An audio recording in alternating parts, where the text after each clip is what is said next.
Making your way through work Monday takes everything you got. Then Monday night rolls around and you realize there's a shot. You're only 10 points away. All those times when your team had no fight, they're just so gosh darn frail. Then your star quarterback let another deep ball sail, and your third round pick bet on his team. Then go check out our strength where everybody knows your pain, and they listen to complaints. You wanna be where you can see our bodies bring you no shame. You wanna go where everybody knows your pain.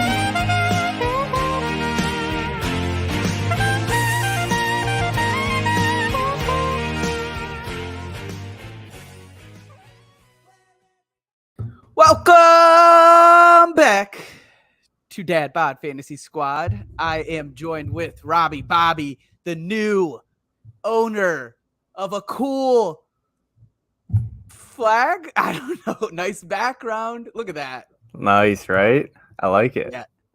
I'm a fan of it, man. Yeah, I'm looking at our logo, and like we want to work on it, and maybe it kind of. Do you think we should just kind of pose that way, and then just lay down and say, "Paint me like one of your French girls"? Yes, please. So if there's any artists out there that would love to paint that, please DM us. We'll be ready. Yeah. I'm not afraid. Yep. We have a mock draft for you guys tonight, and it's actually, I'm going to start kind of getting it rolling here in a minute. We'll discuss some news and stuff that's been going on throughout the week. We'll talk about Robbie's road to recovery from COVID. I was on the IR. I made it back though. He's made you sound good. Off the pup list. Off the pup. We're gonna roll. Let me put chat all. We're getting started. All random person came in here and posted something weird in our thing. I can't really. I don't know if I could delete it. We go. All right, we'll just hide it, and then we're gonna start up. Let's do it. Boo-doo-doo-doo. Mute that volume. And I'm going to mute that volume. Let's talk about the first bit of news. JT, clearly first. Clearly. First bit of news, Tim Patrick out for the year with an ACL tear. Yeah. Hate to see it, especially for a guy that we were on him. Oh, yeah. I mean, it just seemed like he was finally going to have somebody to help him prove. CMC goes to. Like, prove his game. He's been so underrated and underappreciative, and it really sucks. Yeah, I thought this was the year he'd get some much needed and due love. Like, I really thought that he was going to have a very good season with Russ. Finally, yeah, he was primed to have a big season, and yeah, man, it sucks to see. So, are you higher on Judy or are you higher on KJ? Yeah, so that's the question, right? Been seeing it's actually kind of funny what I've been seeing online and kind of people's take on this, because there's obviously some implications here. Judy might, and I think Cortland, I'm trying to be like non-biased about this, but there is a lot of reasoning of why this helps Judy and almost elevates him above Cortland. Wow. And that's because he actually he'll have a role in this offense on an every down role. So he is not just a slot in a Green Bay offense, right? The head coach came over from Green Bay. Was he the defensive coordinator or offensive coordinator? You remember? He was, I believe, the offensive quarterback. I didn't mean to put you on the spot. I think he was the quarterback coach, if I'm not mistaken. Could be wrong though. It's an offense that doesn't run a ton of three wide receiver sets. Yeah, I was sorry. I was getting ready for my pick there. I could look it up though. And it's Hackett. Nathaniel Hackett. Yeah, Hackett. So he was I keep mixing him and Herbalfluss or whatever his last name Me is. too. I keep doing that as well. But I think he's Chicago. He was the offensive coordinator for Green Bay. So they were pretty low, and I don't have that number. It is I knew that guy was going to go auto. We could find that number and get back to you on that, and maybe during this episode. But it was going to be a lot of low 3 wide receiver sets. So the argument towards Judy was he would be the slot guy. He wasn't going to run the outside when you have Cortland and Tim Patrick. Now he's going to be running on the outside. There's KJ Hamler is not going to overtake the outside. He's not even that sort of receiver. Mm-hmm. So this opens up a lot of opportunity for Judy, who's already a great route runner. Yeah. Okay. So, but you're saying you think he surpasses Sutton? Is that what you said? Yeah, I think this is so tough, and we're just going to keep debating this, and I'm going to keep flipping back and forth. But right now, because of this, I think I'm going to readjust my rankings to where Judy. Well, I have them so far apart, so Judy is going to come a lot closer, at least, to Cortland on my rankings. Okay. I have Cortland really high, and I actually still am going to keep him there, and not going to get too crazy with Judy. But Robbie's on the board. I am. Najee Harris is his first pick. Okay. So with the news that came out, I'm higher on this guy. I'm going to take him. No. I don't know how much I love it, but it's a good transition though. So go ahead and So I that's why I wanted to draft him so we can kind of talk about him with the whole. Wow. So Debo, you're so talented. I know. I'm trying to be good at this stuff. There's a lot of news coming out that the whole Debo doesn't want to have running back role, doesn't want to get the touches in the backfield. He said that it was completely false. He never said that. He looks forward to the touches. There's also stipulations in the contract that if he has over, I think, 380 rushing yards and so many touchdowns, he gets incentive bonuses. I laugh at those. Yeah, but that's good for fantasy, right? No, I just laugh because it's so little compared to his contract. Yeah, but he's still going to want that. Like, I mean, it's little in the grand scheme of his contract, but at the same time, it's like $500,000 a year per bonus. So it adds up, dude. It's like an extra $1 million a year. So why wouldn't he want that, you know? I think, I couldn't understand from the contract lingo. Did it mean an extra $1 million per year if it caps out at $1 million? Because it's kind of read that it I don't know. No, I believe it's per year. It's if he gets over 380 rushing yards, and I can't remember the number of touchdowns. I think 5 rushing touchdowns. Let's talk through this while we mock. I just went with Javonte Williams. Justin Jefferson was my first pick at 3. I know, huge reach. I'm 3 in an upcoming redraft. I don't think it is. I wanted to see what this would look like if I did kind of go with JJ first here. Up on the clock again before I get into my concerns with this is a tough spot. What? Yes. What? Do I just keep going with my guys? Like, this is what I would do. Like, that's tough, take your dude, man. Yeah. I don't know who your guy is here, but yeah, take him. Oh, T. I thought you were gonna take T. I know. I just wanted to see what it'd look like without my boy T. Mm-hmm. Mm-hmm. I keep taking T. Like I do every draft. So I want to do something different. All right. My concerns with Debo are still there. Like him getting this contract changes nothing for how I feel. I am fading him and I won't change that stance. So here's my thought. Okay. Let's talk about the rushing. Let me tell you my reasoning for fading him real quick. Okay. You're not fading him though. I was. So I was fading him before this contract news because I've said it the whole time this offseason that even if he played for the 49ers and he did not have a contract in place, he was not going to put his body in harm's way. This takes that out the window. I think now he's going to be Debo of last season. Debo incentives, thank you, House. Debo incentives cap at $650K per year. Okay. That's but it's per year. Small. $650K, dude. He just got $72 million. You're nuts, bro. Okay. If you think he's not going to want that, like everybody's going to want that, but The fact, the fact that he's talking, I almost missed my pick. Took your boy. The fact that he's talking about it makes me like more comfortable. Him knowing that it was a topic of conversation. People have been saying he doesn't want to run the ball, and now he's saying, "I don't care. I want the ball in my hands, however it happens. So give me the ball." He's saying that was all fake, right? Yeah. Like that wasn't even a true thing. First off, BS. I don't necessarily believe that, but let's say it's true. Let's say it was all smoke, which media does that all the time. Yeah. We're now competing. Okay, let's like kind of paint this picture. New quarterback, Trey Lance. He's a rushing quarterback. He who advance plays a lot with his legs. How much are they going to use Debo if they have Trey Lance running the ball? First one. Okay. Elijah Mitchell, a running back that they trust, a running back that hopefully is healthy this year, is going to be leading this backfield. Mm-hmm.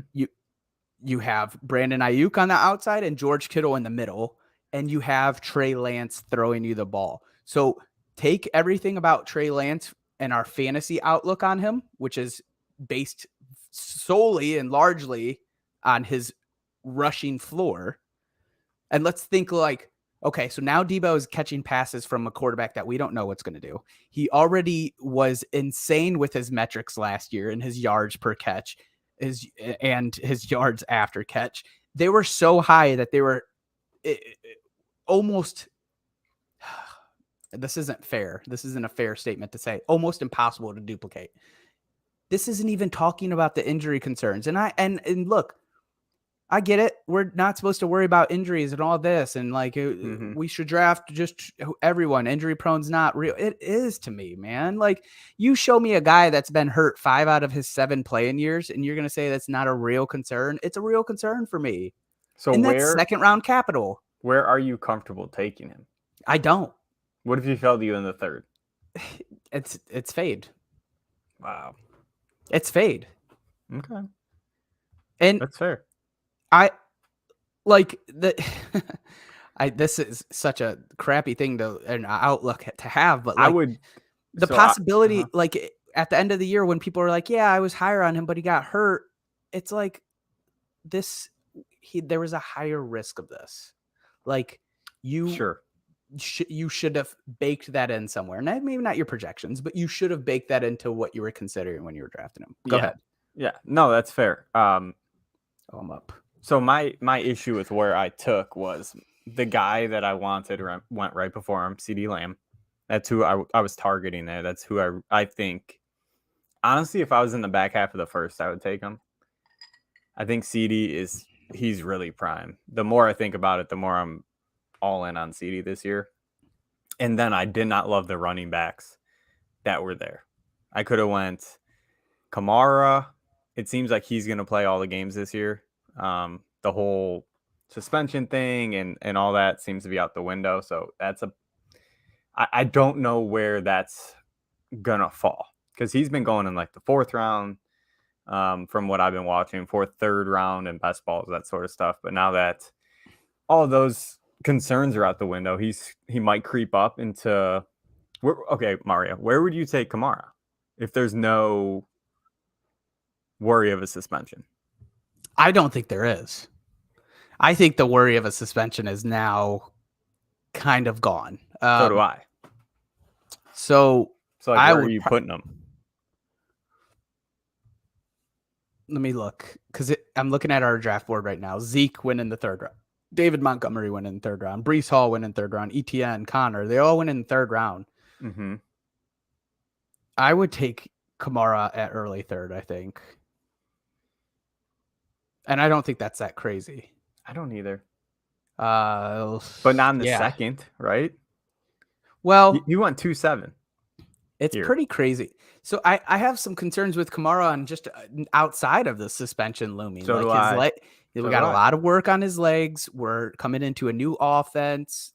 It's not a new offense because this was what they ran last year, but it's still Jameis with a ton of wide receiver threats now.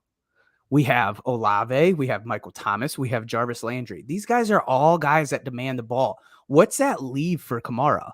Is it just a rushing attack for him this season? Because it sure as heck seems like that's what they're going towards. Yeah. Like, think about that. Like, what sort of targets are left?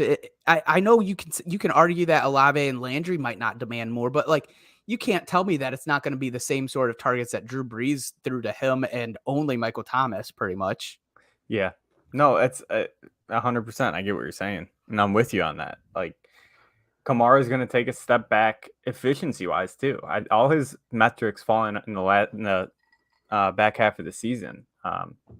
All his big burst, big playability statistics kind of went downhill a little bit towards the end of the season.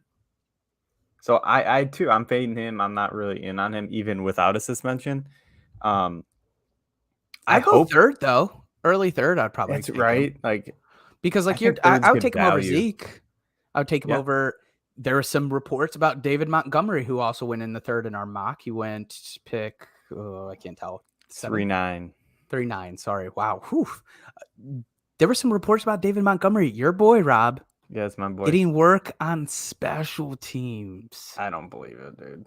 Even if it's probably like I was about to say, I believe that it was true. Yeah, but I'm not worried about that. Weird. It's very weird. Sure. Raises the eyebrow a little bit. Training camp. I'm the most training camp. What's the word? Training camp bitch.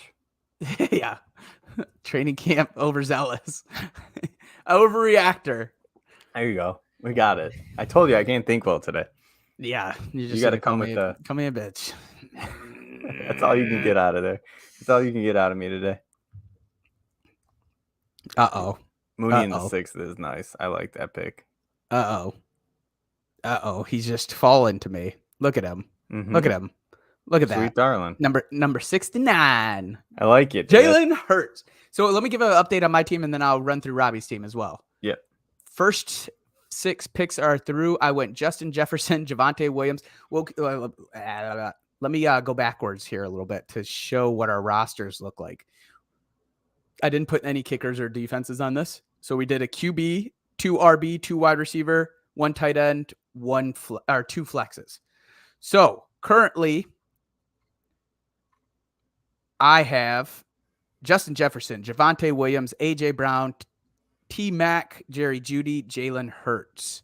So I loaded up some wide receivers to get those in my flex, and I am likely going to reach very heavy. Ooh, actually, I'll do this. I'll do this for RB2. I'll do it. I don't like the pair. I'll do it. I haven't done it before.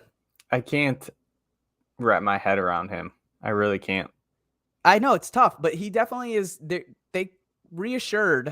Philly reassured that Miles Sanders is the number one in this team. Earlier reports, if you've been paying attention to the training camp, they were saying Gainwell was getting a lot of work with the ones, but came out afterwards and said he is the one. So I went with Miles Sanders at 7.3, which I think that's some good value. Yeah. All right, Robbie's team, who is now on the clock. So I got you, Rob. You took Dalton Schultz.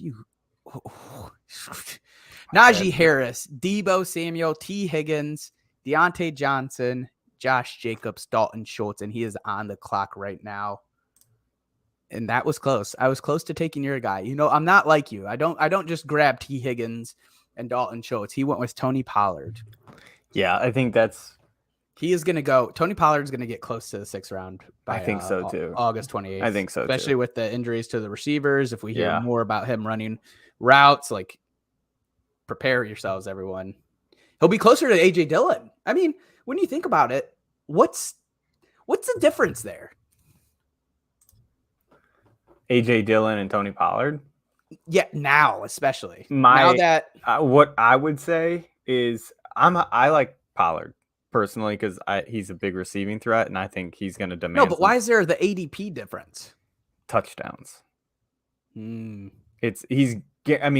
I would say he's guaranteed. AJ Dillon is guaranteed at least 7 touchdowns. Guaranteed. That's light. Robbie lock. I think that's light, dude. Did you just lock that in? What's the over under saying? I don't know, but I'm saying at least 7. I think closer to probably 10 would be my. Oh fuck. That's the difference. He's guaranteed touchdowns. Like, he's going to be this damn auto pick. He's You guaranteed wanted some touchdowns. D-Hop, huh? Yeah, I think so. With the structure of my team, I have 3 legit wide receivers right now. So taking him this late, I'll have time to wait on him. Russ, let him cook, baby. Let him cook. I'll take Russ. Did you see Mike Williams mocking him? It's great. It was Keenan Allen. Keenan Allen. You're right. Yes. Yeah, I did see that. Brandon Ayuk. Okay, I almost took Ayuk there. I was close, but I mean, I already have Debo. I said it. I've said it before. Said it 2 months ago. I posted a tweet, and I'm gonna start. It's too early to do victory laps, but I still think we're too low on Brandon Ayuk. Everyone. Yeah, I'm too low. I'm in your camp with this one. Everything coming out of the 49, but I mean, it's not the reports more than like we're seeing the plays and we're seeing the connection between him and Trey Lance. Yeah. So that's what I'm putting my money on, not these reports, because we've talked about it. The 49ers beat reporters are god awful, and everyone talks about how bad they are. But you see it. You see the connection. You see the plays developing. You see Trey Lance is constantly looking for Ayuk too, but Debo's not back yet. So might be a little different when Debo's on the field with them at once. We'll see how that looks, but I'm with you, Mario. I think having him in like the 7th or 8th round is a great value. It is. An interesting pick just went off the board at 8-12, which is, I think, way earlier than we've seen. So Cody has been preaching the Darrell Henderson. He's been pounding the table. He's been pounding the table.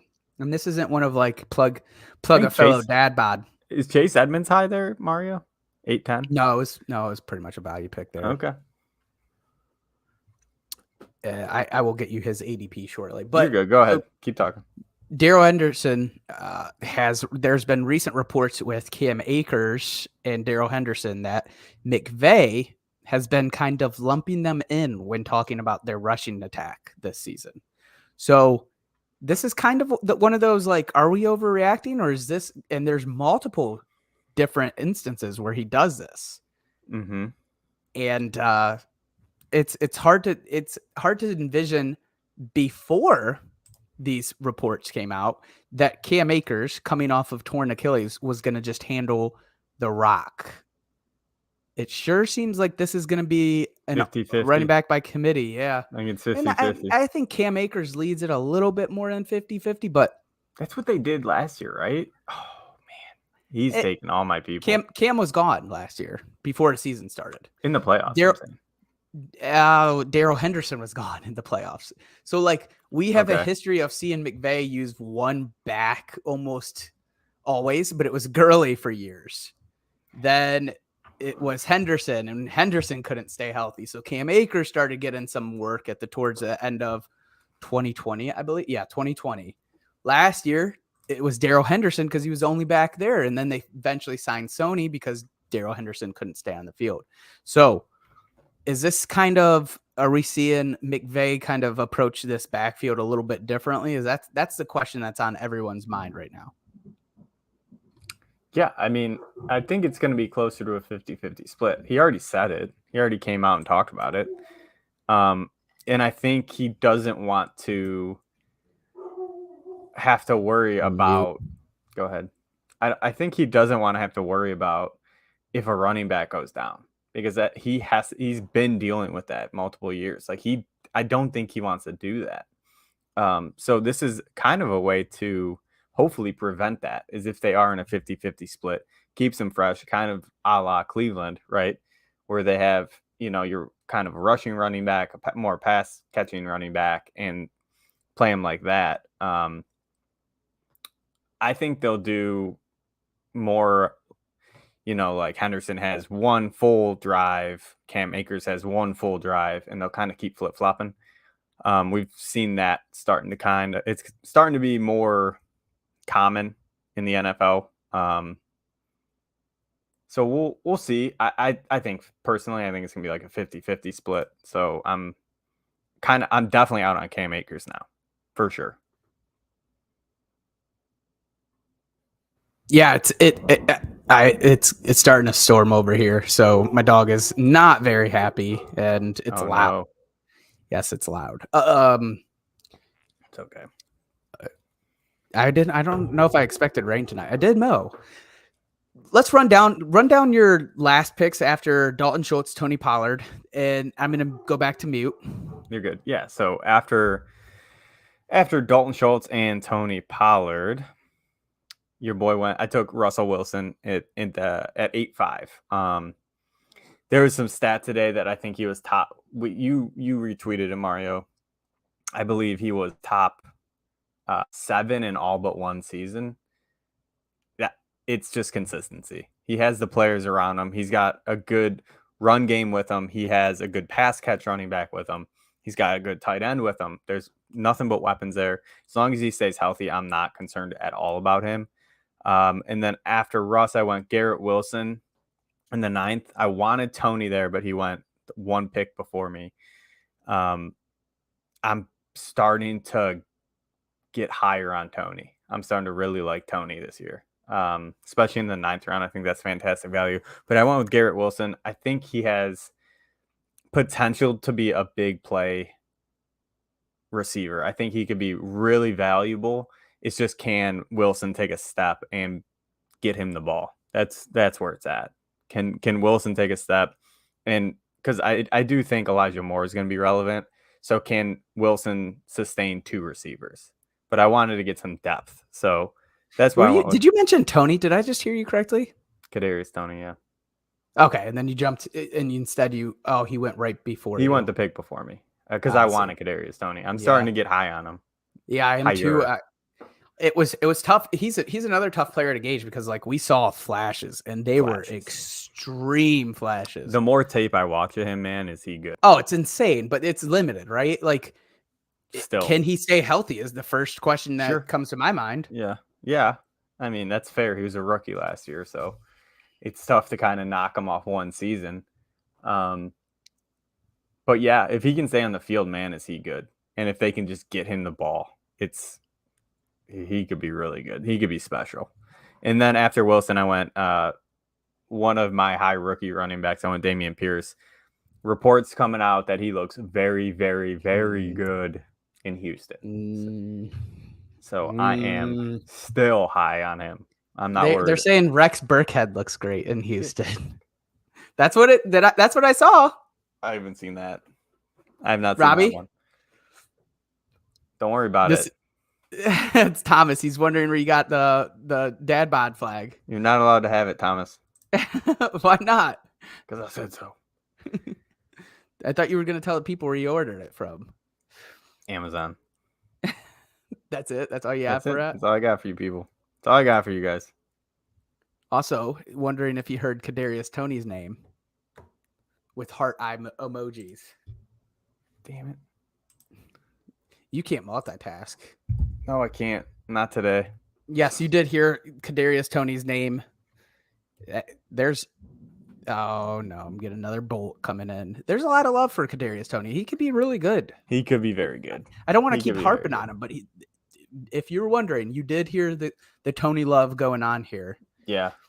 The more I'm getting into it, the more. So I wanted to talk. I have a tough pill. Well, I wanted to talk to you about something. Go ahead, Bubba. Are you still on Toney, or are you about to move on to another subject? Go ahead.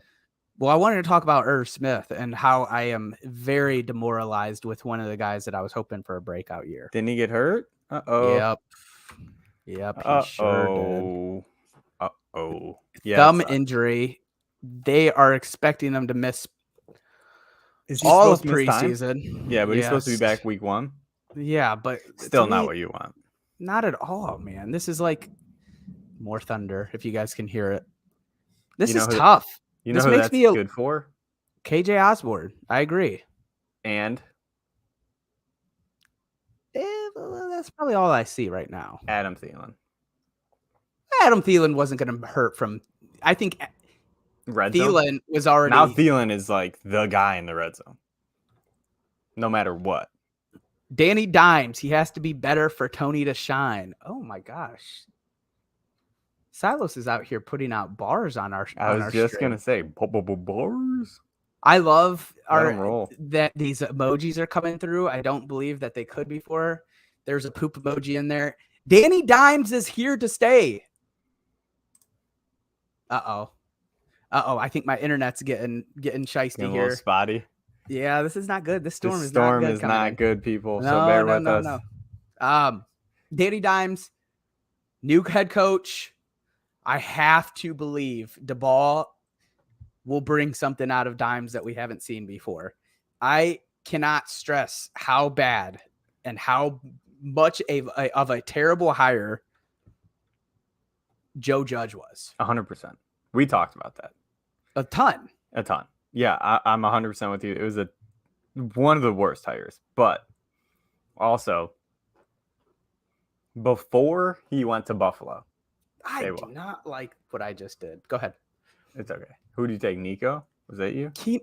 Kenneth Gainwell. I have to, policy. But like now I have Jalen Hurts, Miles Sanders, and Kenneth Gainwell, and it feels gross. It doesn't feel good. But Gainwell is more of your insurance policy. Yeah. So it is what it is.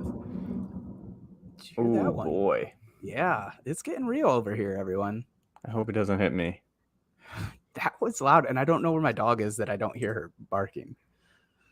Yeah, that's not good. Where were we? Oh, we were talking about Daboll.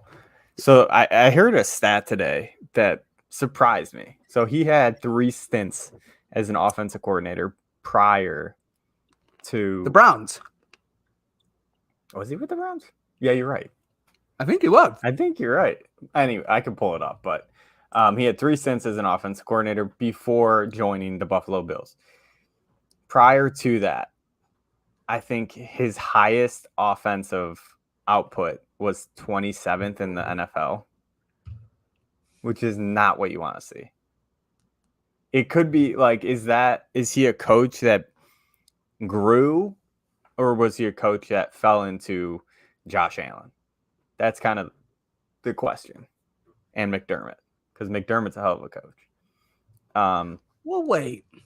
I'm not saying, like, I'm just saying, like, it makes me think, and once I heard that, it made me question kind of how good he really is.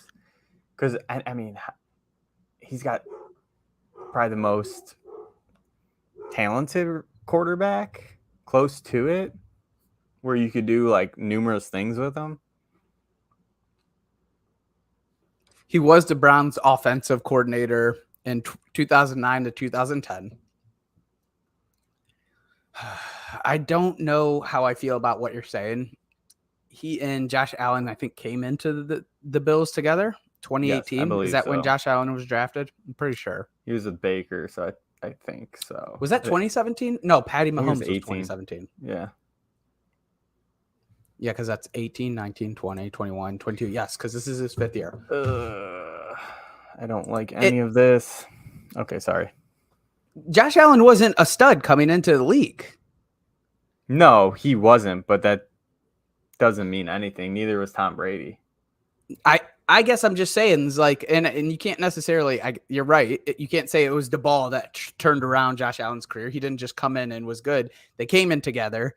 They worked on it together. Danny Dimes isn't Josh Allen. You're absolutely right. But DeBall is not Joe Judge. Yeah, sure. That's where I sit with this. Like, 100%. We're not going to see this stale ass offense that from a guy that should have never got a head coaching job. So are you higher on Saquon? I am getting there. And I think I've been a little too low all off season so far. I think I think he's going to be the focal point. Has to be, right? Like, I mean, well, yeah. I mean, we didn't see, so Buffalo didn't really use like a focal point running back, right? Right. But I think he's going to be a big, like, he's going to get 25 plus touches. Like, I really, truly do think he will. Yeah. No, I think you're 25 seems a little steep, but I think he's going to get work. He's going to get a lot of work. There's high capital in him. I know it's not the same front office that drafted him, is no longer there. Yeah. but it's a guy that I think they want to build around. Now, is he up for a contract this year as well? Because Danny Dimes didn't get extended. Saquon? Barkley, I think Barkley might be on his contract year. This would be his 5th-year option. If I could look that up really quick. I'm pulling it. He is a free agent in 2023. So the Giants are going to have a lot of decisions to make. And honestly, oh my God, I wanted Evan Ingram so bad. So did he go? Yes. Yeah. Jonesy's sniping some of the people I love, man. He's putting together a nice roster. Got to be honest. That one hurts me. Nobody wants to talk about this one, but I'll do it. I will do it, and I won't feel great about it. It's like I got the Browns right back on my team. Man, my tight ends suck. They're definitely dart throws here. I like Njoku with Watson, but Njoku with Jacoby isn't a lot of fun for me. And the recent news of sounding like it's going to be more than 6 games makes me cautious of taking any of these pass catchers. Who knows what's going to go on? It's so up Cody in the and his air Trey Sermon. I don't know if Trey Sermon ends up even on this team. They're saying he looks like the best running back there. But again, 49ers beat reporters. Where did Tolbert go in our mock draft here, if you can look? Did he go? He had to have, right? Yes, he did. Yes, he did. Would have loved to snag. Oh, he went to Volo in the 12th. 12th is good value there, dude. I wish I was paying attention a little bit more. I would have taken him. Yeah, I have kind of a lot going on. Yeah, that's fantastic value. It really is, because I think he's going to be a player. Oh, that was right before me, too. I think he's going to be a player. Robbie, I'm going to have you break down. We're going to break down our own teams, and that's probably all, unless there's one that you want to call out after we do it. But we have some time here, so maybe I don't think it's necessary to break down 12 teams with 15 different guys. I don't know if anybody would care to hear all of that. So we'll break down our teams and our thought process on it and kind of bounce off of let's do it a little bit different. Let's talk about it round by round, and we'll kind of alternate. How's that sound? Sure. Let's do it. Get to make it a little less stale, make it a little bit more fun, huh? I'm cool with that. Let's do it. Go ahead. You started us off, Mario. You had the first pick out of the two of us. So I said I took 3. Have a draft coming up in a couple weeks. Going to be 3rd. We traded for 3rd. I have 8th. We swapped. Yeah, we moved out of the 10 hole, which I thought is probably my least favorite in this year's draft, is the 10 hole. So we moved out of the 10 hole for the 3rd. It's fun. I think he's got the best team. The 10 hole in this. I really do. But go on. I'm sorry. Of all the dart throws, why Trey Sermon is one of the. We were wondering the same thing. I don't know if he's. Robbie's saying that he's hearing good reports. I don't know. There's reports, but it's the 49ers.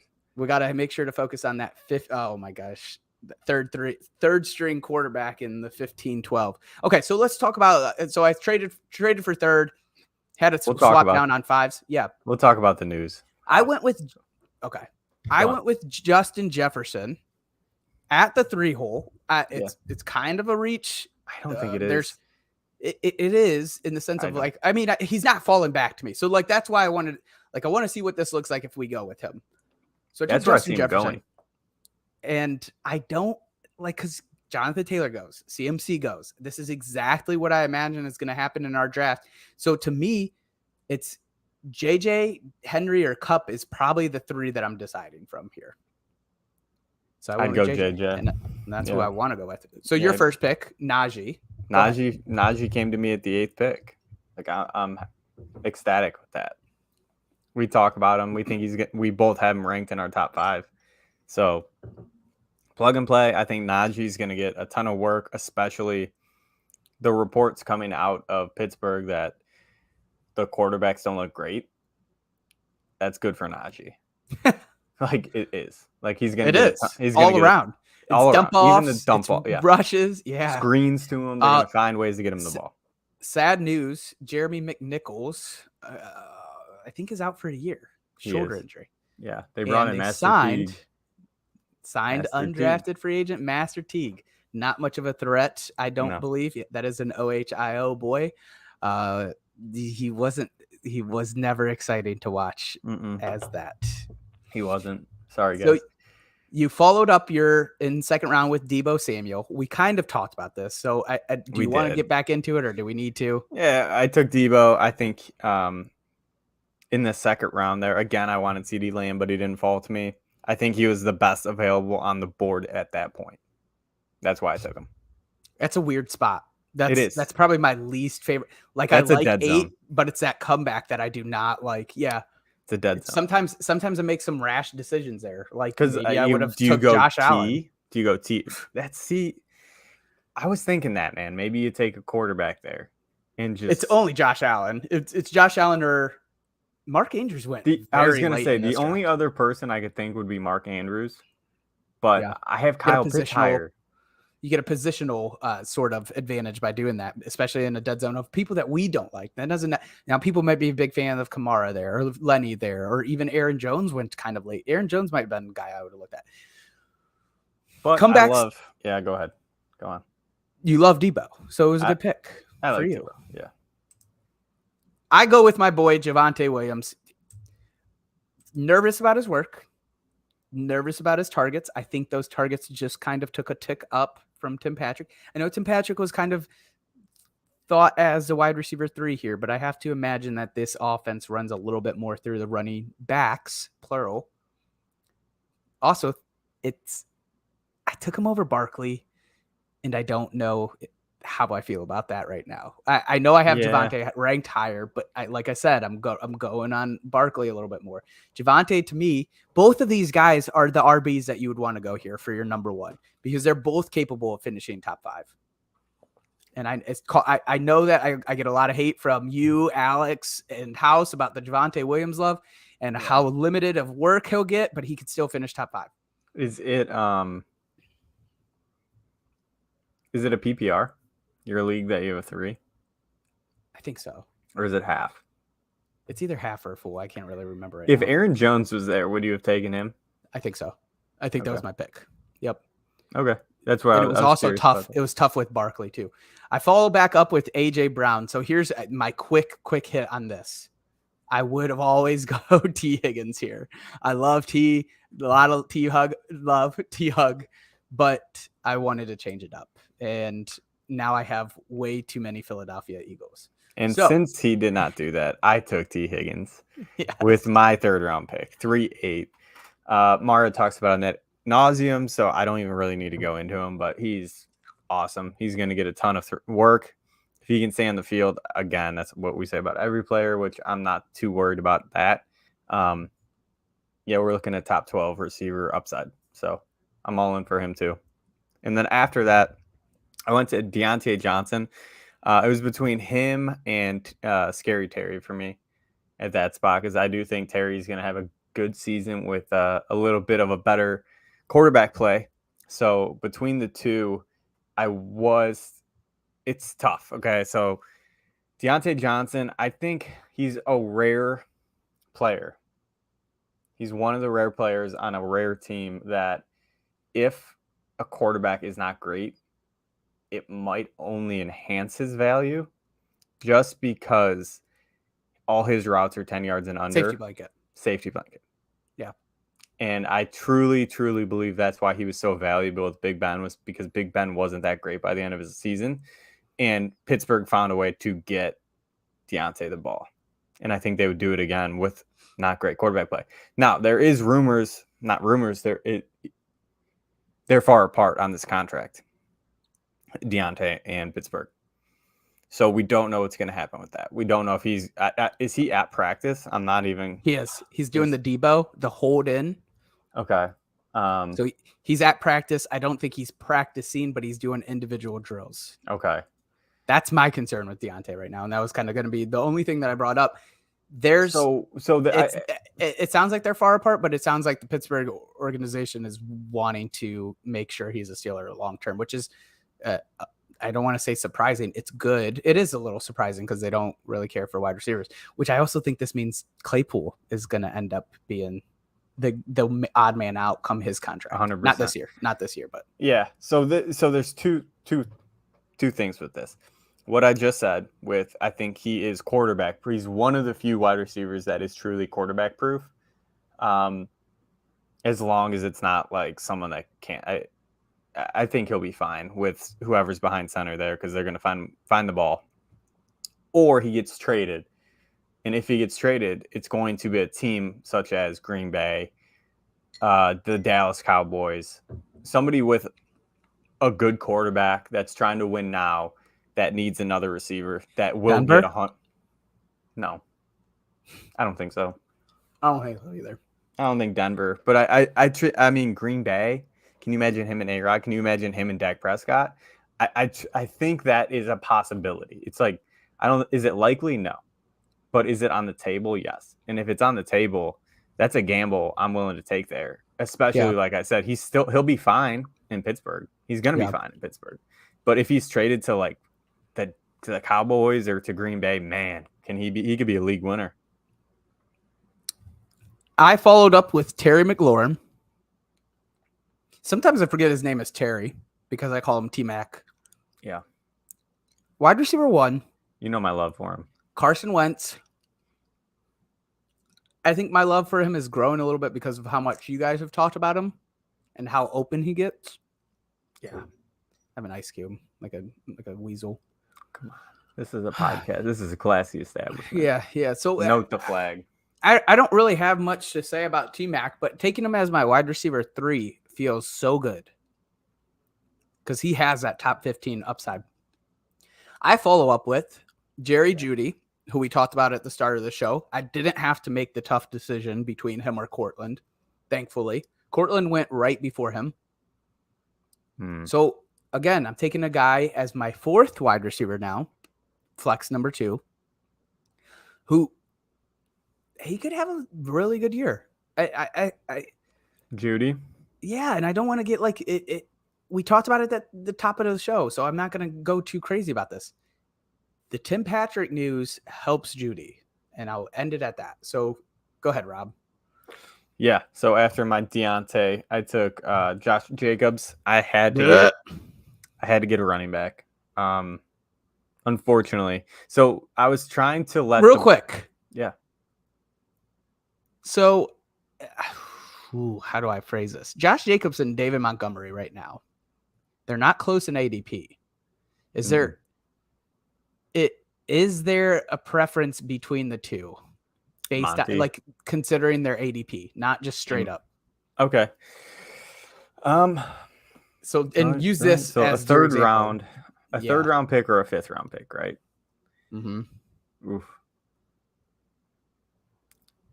It's tough. That's a tough one. It really is, because I think Monty has my thing is I think Jacobs is safe. I think he seems more safe than Monty at this point. So that's why I wanted Jacobs here, because he's a safe floor. I don't think he's going to be a top 12. Yeah, and that could help him. That could really help him with how good this offense is going to be. He could sneak his way into double-digit touchdowns. He really could. Yeah, he could do 810, and you'd be happy about it. He could do a Dame Harris from last year and be a top 12 back. He could. It's a possibility. I think Montgomery has the possibility of being a top 12 back. I can see it with Jacobs, but I think I think the upside of Monty's higher. I think the floor of Jacobs is safer, if that makes sense. Yeah, and I think on another episode we'll have to talk more about that, because I think I would argue that the upside seems higher with Josh Jacobs at this point. Yeah, I'm starting to talk myself into him, aren't I? The only thing that I'm worried, like, if they picked his 5th-year option up, I would have no concerns. I'd have no concerns. It just makes me so contract year. I like the RBs on a contract year or wide receiver on the contract year. Show out. Yeah, but it just shows lack of faith in the team. It's So, not so much lack of faith. It's more like the NFL is changing. No. There's not many RBs that get a second-year contract or second. They didn't. Okay, there's a difference for me. There's a difference of them Second offering contract versus the extension. The 5th year, because the 5th year it's a cheap year. It's a Okay. throwaway year. Let's leave it at this though. And I don't mean to leave it on my point, but I'm going to go ahead. They're not extending him. You don't think they're going to use those legs? They for sure are. Maybe. Or do they use their rookie running back that they just spent capital on? It's your logic. It's your logic about head coach Matt Rule. No, that's way different. No, it's similar logic. Go to your next pick. Dalton Schultz. Yeah, it's so pick. Again, if he's there in the 6th, I'm taking him every time. There's no question. If I don't take a tight end earlier, like I don't think I'll have a lot of Kelsey this year unless I have like 10. I think his ADP rises. Schultz. It hasn't really moved. It's been pretty stable, but I think it bumps up to 5th. I do too. But early 6, maybe early 6. Yeah, he was. I mean, that's semi-early 6'5". So yeah, but I think you technically were like a little bit quicker on him here, right? Or no? What do you mean? I think you were early on him. I think you reached on him technically. What his ADP Did I? says. I don't know. It's not. I say reach lightly, meaning you went higher on his ADP. He's obviously not coming back to you at 7. Yeah. No, not at all. Especially with you in this draft. So I was 100% gonna take him there. Again, if I have the 6th pick, even if it's 6-1, I'm taking him every single time. He's the last tier for me, tight end wise. That he's like a plug and play. Don't worry about him the whole season. You're fine. You don't need to stream. Like he's the last guy truly for me where it's like, all right, see you later. He's ahead of Darren Waller for me. It goes Kelsey, Andrews, Pitts, Schultz. Those are the guys I want. And if I can't get them, then I'm going to wait till the 10th or 11th round, try to get Komet, try to get someone like that with some upside. Yeah, Fantasy Pros has ADP at 59, which I think is weirdly off because I have never seen him go that high. That would be round. I guess that's right. That's 6'9". No, that's 6'9" because your 5th would be over at end of 5th. That's end of 5th. 5'11". Yeah, it would be end of 5th. I've never seen him go that high. Yeah, I mean, again, if I have 6'1", I'm taking him all day. I come even back to 5th. Me. Yeah. Even late 5th. Yeah, you probably wouldn't though, because your boy Amon Ra would probably be there, and you probably. I think I would take Schultz over Amon Ra. Whoa! It's just such a one. I think. Whoa! I'm saying so. It's probably specific though. Let's use this for example, right? Say I'm at 5'11". Okay. Say I'm at 5'11". I would probably take my pick with Schultz and pray that Amon gets back to me. Because I think there's a better likelihood of that happening than taking Amon and hoping Schultz gets back to me. Maybe. That's how I'd play it out in my head. That's my justification. And that's why I would, again, like, if I just a lot of Amon Ra St. Brown lovers like you, so I don't know if that's true. This is true, Mario. I followed up with Jalen Hurts. I have him at QB3 currently, so getting him at the end of 6 as the QB7 or something like that. Mm-hmm. Yep. Good value. I'm ecstatic. I think he's going to – I don't have him projected for a ton of pass. Like, I mean, his passing work is a big improvement from last season, but it's not a ridiculous amount, right? So I kept it within the realm of possibilities. If anything, I feel a little bit too high on his legs, which I have him close to repeating what he did last year. That feels a little bit wrong. So maybe that's where I have to adjust. I followed that pick up. This was not intentional. I'm not a stack person, especially not this stack, especially with not AJ Brown. I followed that up with Miles Sanders. My thought is I faded the RB2 position. So now it's time to take some dart throws on some guys going late. Get some maybe some volume guys, and I went with Miles Sanders because I still think he's the RB1 here. As much as we can hear about Kenneth Gainwell, Miles Sanders is an efficient back. He is very efficient. He plays well. He didn't have a touchdown last season. I don't imagine that happening again. Another reason maybe I'm a little too high on Jalen Hurts' rushing production. So Doug Peterson, new head coach. I think Miles Sanders gets used a little bit more here. He's kind of my it's a dart. I don't want to say a dart throw because it's 7th round, but I need to start shooting my shots at some of these RBs that are going here. And Miles Sanders was one of them. Tony Pollard was another that I was considering, who Robbie ended up going with. Tony Pollard was who I considered, but it felt like a reach at early 7 for me. So I passed and went with a guy that I thought has maybe not the upside, but probably a higher floor. But go ahead and talk about Tony Pollard. Edmonds, you're saying? No, Sanders. I think he has a little bit more of a floor because the volume should be there. But maybe it's close. Maybe that's close too. But Pollard does have a higher ceiling in my mind. Yeah, I love Pollard. I mean, I love Pollard, so I had to take him there. The late 7th, I'm all in on that. I've talked about it a lot with him. I think this is the year that he's going to take a big step forward. I think there's a ton of vacated targets.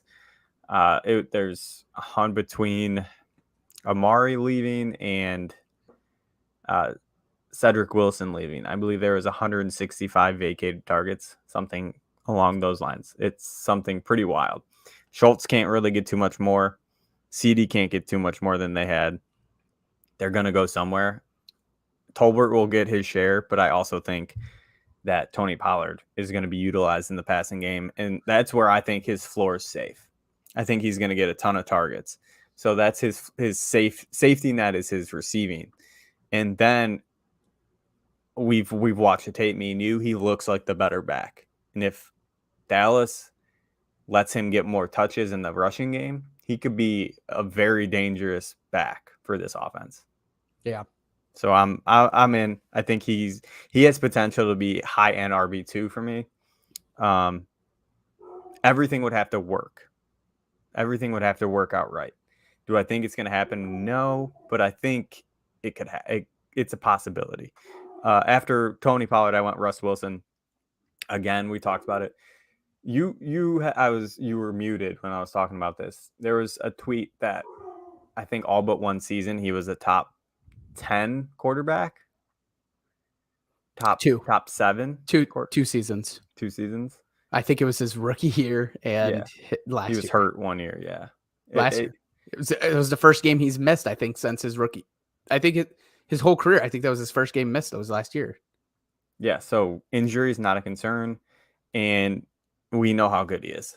So if I can get a quarterback that's going to be a top 7 quarterback, upside with these receivers, with this running back, with this new offensive scheme, he's got a good offensive line finally.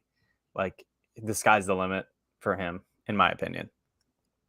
Yeah, I think you've probably said the sky's the limit for all your guys. If I feel like you're feeling pretty high on them. Yeah. Okay.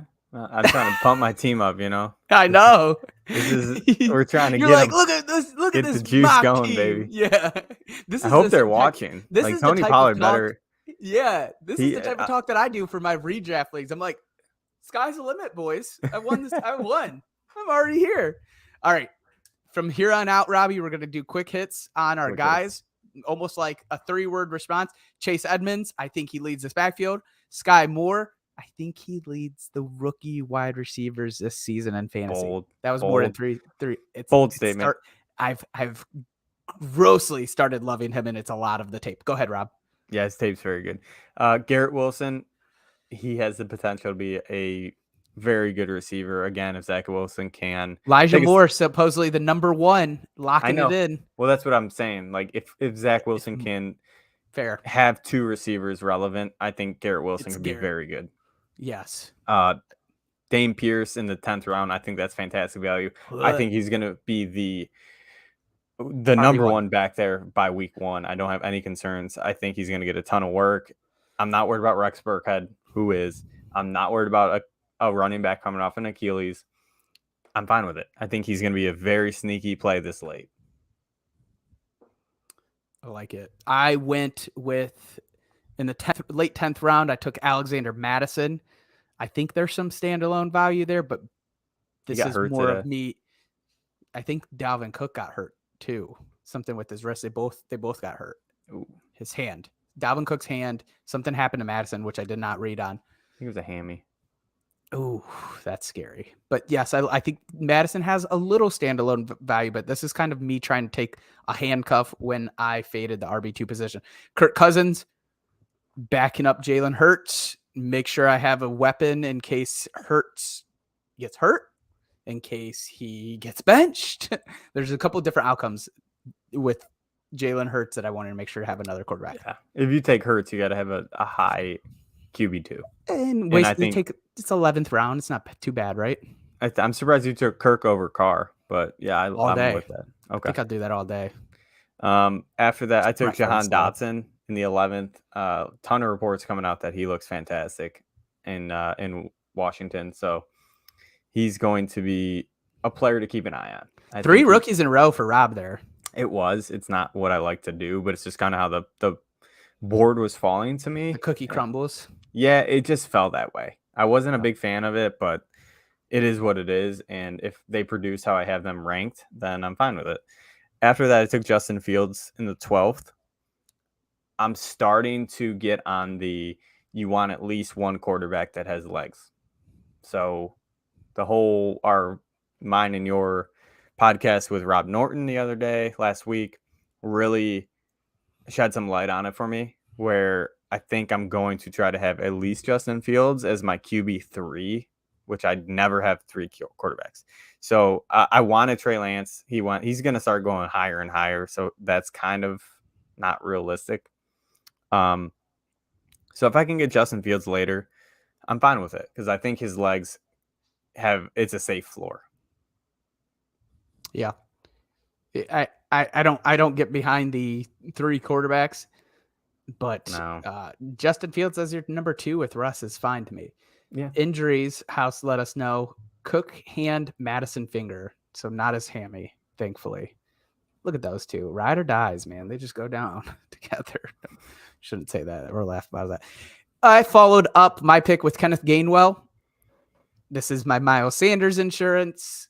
And not much more. I don't see that much from Kenneth Gainwell. I think Sanders is far above him. Needed to get a tight end, so I went in is that the 13th round? My eyes are bad. Yeah. 13th round, David Njoku. My idea here was, well, first I whiffed on Cole Kmet. I was like, okay, I'll take Njoku here and come back to Evan Ingram, and he ended up not following me. So I did get David Njoku in the 13th. Not super pumped about it. It's kind of a desperation pick. I don't expect much with Brissett. Go ahead, Rob. I took Tunyon there in the 13th. I wanted to get my backup. He makes me a little bit nervous lately. Yeah, I still think he's going to be fine, man. Even if he comes, I have Schultz. Even if Tunyon starts the season on the pup, he comes in week 4, 5, 6, whatever.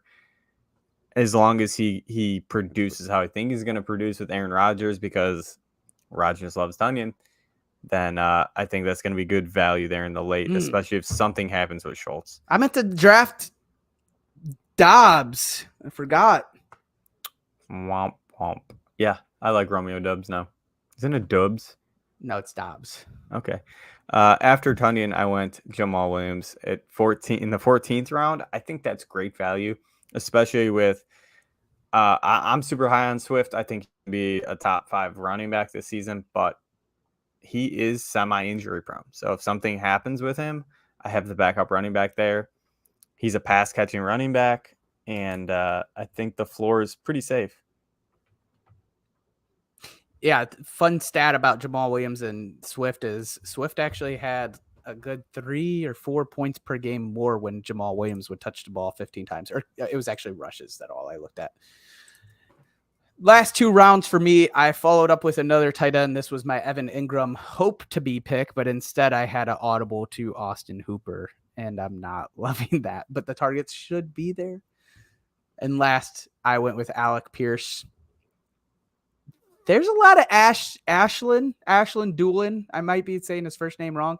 A lot of hype on Doolin in the Indianapolis camp right now, but I still have some faith in Pierce. I think he's just big build. I think he still etches out that second wide receiver spot with Matt Ryan throwing the ball, I'm happy to try to snag him there. And your last pick, David Bell. In the 15th. I talked about this even with Brissett. I think he's kind of like a Deontay Johnson, where he's like a safety blanket. He's going to have the short intermediate passes where that's where Brissett is actually kind of efficient. So if Brissett has to play a long part of the season, or, you know, if he has to take the whole season on, I still think David Bell might be a good play that late. Awesome. David Bell could be something with Sean. I like him. Hey, everyone, thank you for tuning in to watch us do our mock draft. It was a lot of fun. We'll be picking a bunch more to you before the season. If you're not already, please follow us on @DadBodFS on Twitter. Subscribe to YouTube, DadBod Fantasy Squad. You can find us on Twitch, DadBod Fantasy Squad, and Facebook, DadBod Fantasy Squad. We will be posting all the podcasts in this recording to all the major streaming platforms. Peace.